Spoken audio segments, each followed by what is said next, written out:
Good afternoon, everybody. It is a beautiful sunny day here in DC. And I want to ask you a serious question. When you scroll through social media and you hear someone talking about healing, trauma, relationships, accountability, and self love, how do you know whether you're listening to a mental health professional, an advocate, a coach, an influencer, or simply someone sharing their personal opinion? And more importantly, does it even matter? Because one thing that I have noticed is that many people are getting their mental health information from social media, podcasts, YouTube videos, and short clips. Some of that information is very helpful, and some of it is not. And sometimes the most dangerous information isn't obviously wrong or it's not quite the best. It sounds quite good. It feels good. It validates our feelings and our positions, but it doesn't actually help us grow.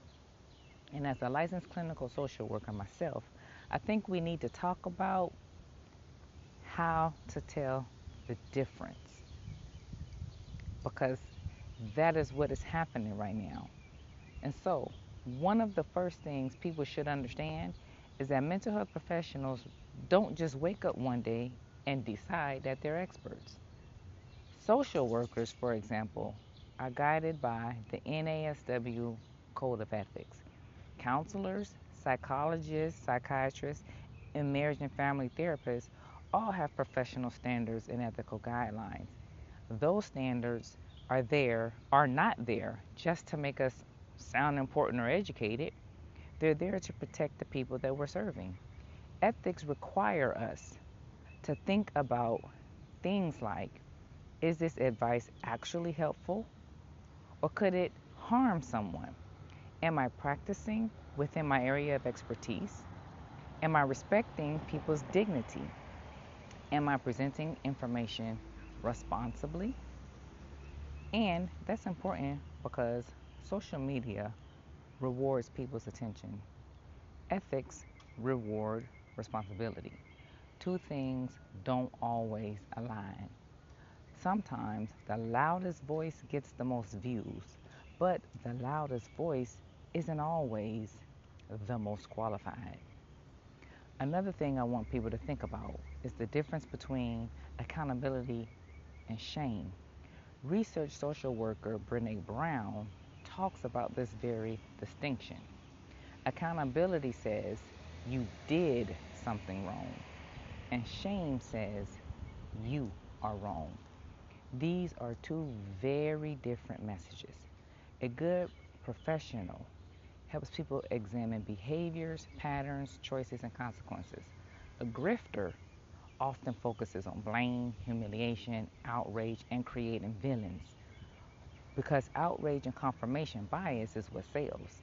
Shame spreads quickly online, and growth takes time.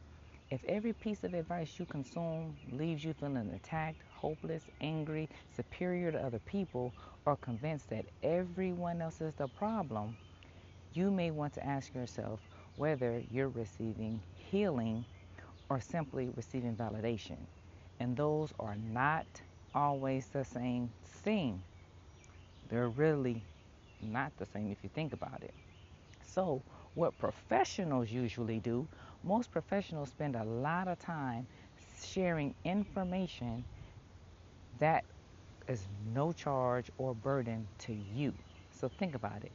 How many therapists, social workers, counselors, psychologists, doctors, educators, and researchers create free content every day? They recommend books, they share articles, they point people toward resources, they cite research, they encourage people to seek additional help. Why? Because the goal is helping people, not becoming the only source of information. Be cautious when someone presents themselves as the answer to every problem. No ethical professional knows everything. Many of us are constantly learning. Most of us are constantly consulting others.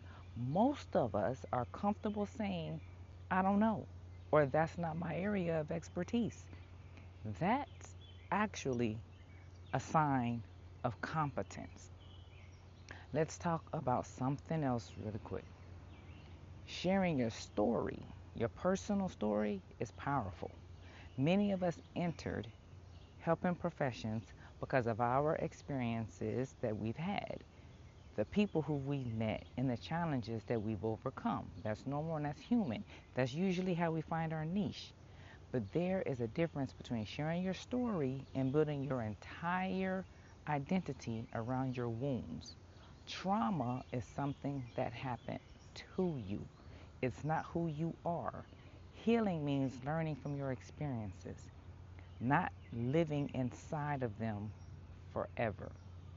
And one of the warning signs that people should pay attention to is when every conversation comes back to someone else's unresolved pain, resentment, anger, or personal grievances.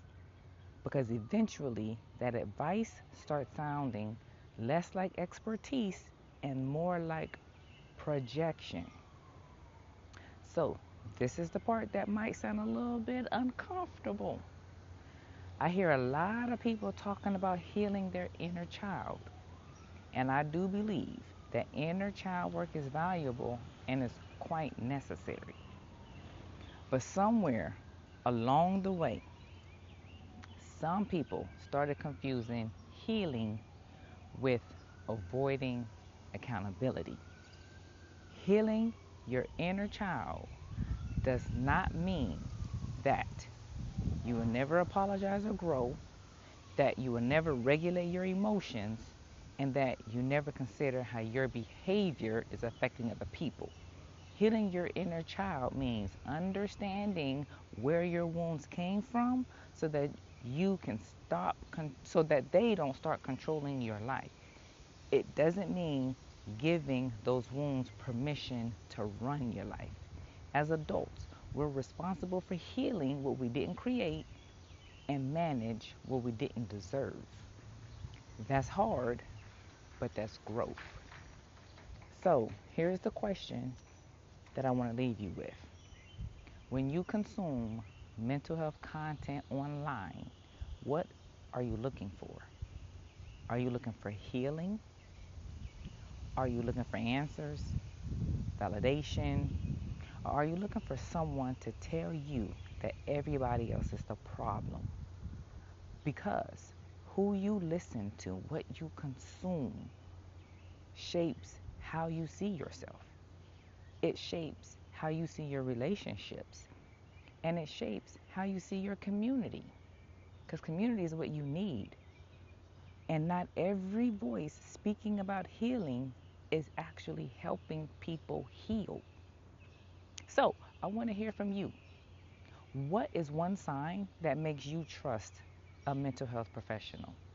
And what is one red flag that immediately makes you skeptical? Let's have that conversation in the comments. And if you found this to be helpful, share it with someone who's trying to navigate all of this mental health advice that's floating around online today. This has been TawanaMLee, your DC social worker. Take care of yourself and each other.